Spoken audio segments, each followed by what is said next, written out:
What up, people? It's your boy PS, and welcome to my YouTube channel.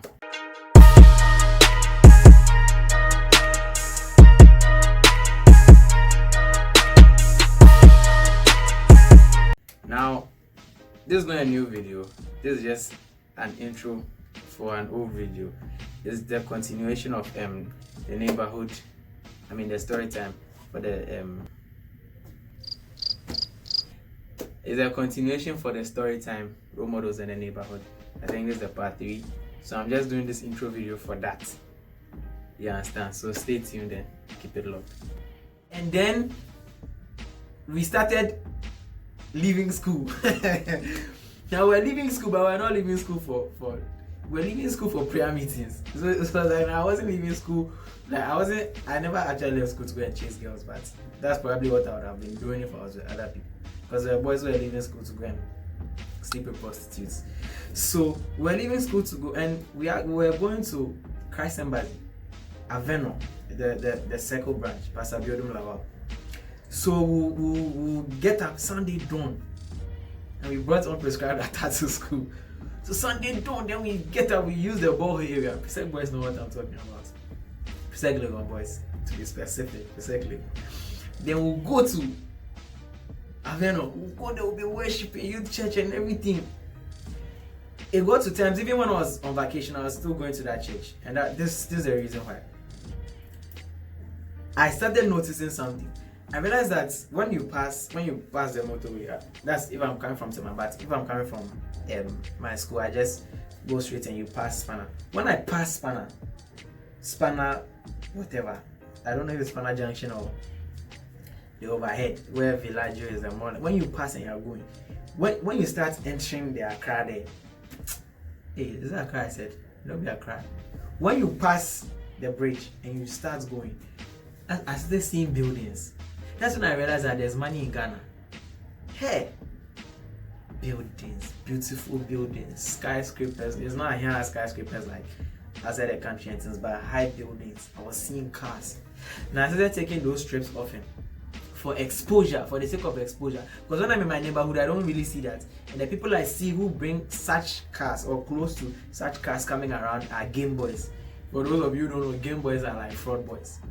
So you see these kind of people riding in these cars, and then the drive is that okay, to obtain or the kind of information it passes on to you is that to obtain such a car like this or to get something like this, you have to follow the trajectory of a fraud boy. And that wasn't what I was seeing when I was taking those trips to Circle and to Aveno to go for church service. We used to step in church, and like before we go to church, the car park is full, especially when we're running for evening service.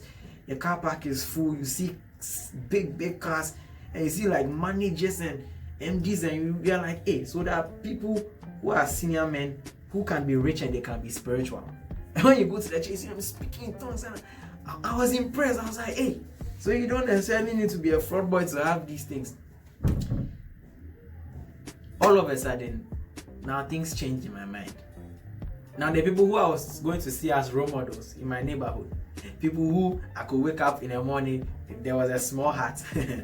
My R2Bs, at first we were called capacitor boys, something. There's a small hut, we went sitting inside, they'll smoke on me, fine. My mom doesn't know, she's looking at me.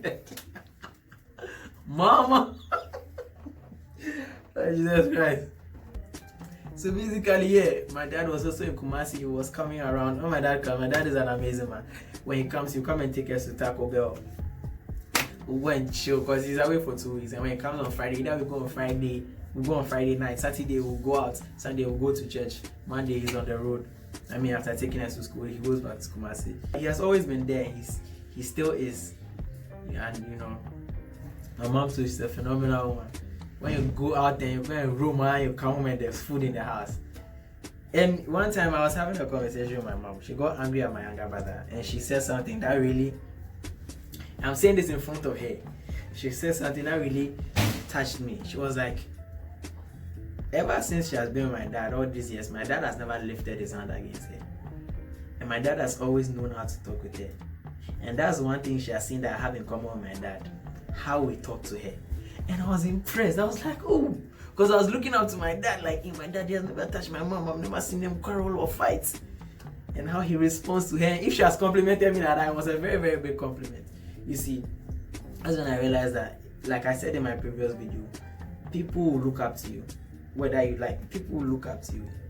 So the first person you're leading is yourself. Choose your company, choose your role models. It's one of the things you have to do. If you don't do it, you can't stay on the fence. There's no, a choice will be made. It's either you choose one thing or you choose nothing, and you can't really choose nothing. Because if you don't walk on the right side of the road or the left side of the road, you decide to walk in the middle of the road, the car will knock you down. Something will take you. Not choosing is a choice. So right now you can just sit down and think about your life. Think about where you want to go. I was seeing people in suits and ties. They were not smoking or drinking or running around or goofing around and all those things. And maybe they do it privately, but these same people were like well-to-do, and I've seen it. One such person is my pastor. Pastor Christy, very young man, rich man. See the car he drives, how he appears when he wears a suit. I'm like, It enters me. It's like I'm watching Harvey Specter and then my cross. But you see, and I see examples, like proper examples, people who are, and even in the Bible you see it. Somebody like Isaac, good example to follow. Somebody like Joseph, very good example to follow. Even Jesus' father Joseph, the Bible said, was a noble man, meaning he was a spiritual man. He wasn't a tattletale. And people don't realize that back in the day, if you are going to marry a woman, and she's pregnant, or you find out on the night of your wedding that she's not a virgin, basically what they were doing was that they would perform all the marriage rites. They consummate the marriage on Saturday, on a Saturday, and then if I'm not getting the story right, I'll do my research, and the man presents something called the token of the woman's virginity. So they have sex on the white bed sheets.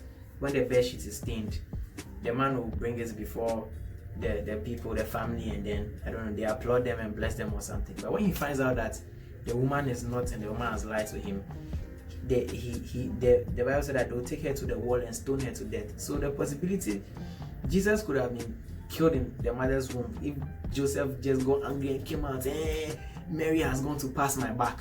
She gets it. But he was a noble man. The Bible said decided to put her away privately.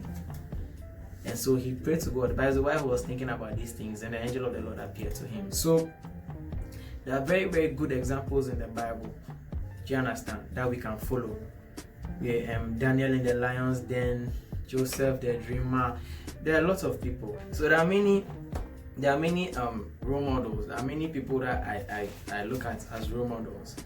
You see, my dad has been one person who supports almost everything I do. My mom is a bit skeptical. When you tell her something, she's like, "Family no fake, call fame by me and okay, really like keep quiet, do it when it happens, tell people." So what if you tell people and it doesn't happen? I understand her. One such person who has also been very supportive is all my uncles. Uncle Patrick too. I want to give a special shout out to Uncle Adom. Uncle Adom, everything you see here, all this setup is Uncle Adom. I'll put his picture somewhere. Uncle Adom and his beautiful babies. You see, Uncle Adom has been very, very, very, very, very, very good. I remember he told us that sometime years ago, he told us that he was going to get us a PlayStation. He came to the house, we were playing Winning 11-8. It wasn't long ago, I think 2016 or something, Winning 11-8 on a PC. I was like, Winning 11-8. And then he was like, no. He has to get us a console. So he said he'd get us a PlayStation 4. And then he got us a PlayStation 4. Even before that, I asked him for some sneakers because I was playing basketball. He got me the sneakers and got me the PlayStation. And then something hits me. He's a man of his word. So I really picked that thing from him. So when I told him about this YouTube channel, and then he told me that, okay, he's going to help me. Immediately he gave me the money. Immediately the first amount of money he sent entered my palms. I bought this chair. And I also took a picture and sent it to him. This chair that has been talking. Now she's not talking. I took a picture of the chair and sent it to him. I was like, I've started buying the things. And I realized he also realized that, okay, now I'm becoming a man of my word. So he kept on supplying. And we are not done. I mean, he has a lot more to supply, but I mean, we are on it. All right, so pick role models. Look at people who have stood. You don't take relationship advice from someone who is struggling in his relationships. I mean, look at somebody whose relationship has kept long and ask the person how. Somebody whose marriage has kept long, you ask the person how. Is it longevity is one way to test if somebody is actually standing in something or not. So yeah, so basically everything is in front of you, and everybody, no matter where you are presented with opportunities. There's no place that I think everybody is bad. At least somebody will be sane. If everybody is mad, there should be a correct person. You have a choice, or when you step out, you see people that are correct people. You always have a choice. One thing you always do is that you have a choice, so you have to choose. The best thing I can do is talk to you. The rest you would have to make your choice. So I think that this concludes the second story. I have a lot of stories. This neighborhood is loaded with stories. So yeah, my hood is just a place. One day we'll have a tour. We'll go around. You see, yeah, the way like I'm not drinking or anything is a miracle. My house is surrounded by 5 beer bars. Five. I know. It's even a miracle that here is quiet. By this time, I mean, so basically that. So I mean, you are presented with choices, and I believe that you can make the best choice. I think that our next video, I'll talk about how to choose. I just gave a gist about longevity and everything. So in my next video, I'm going to talk about how to maybe choose role models or some of those things. I'll talk about some Bible characters that we can learn a few things from, and then we'll see where to take it from there. So thank you for sticking with me on this episode of Time with PS. God bless you. I'll see you around. Bye bye.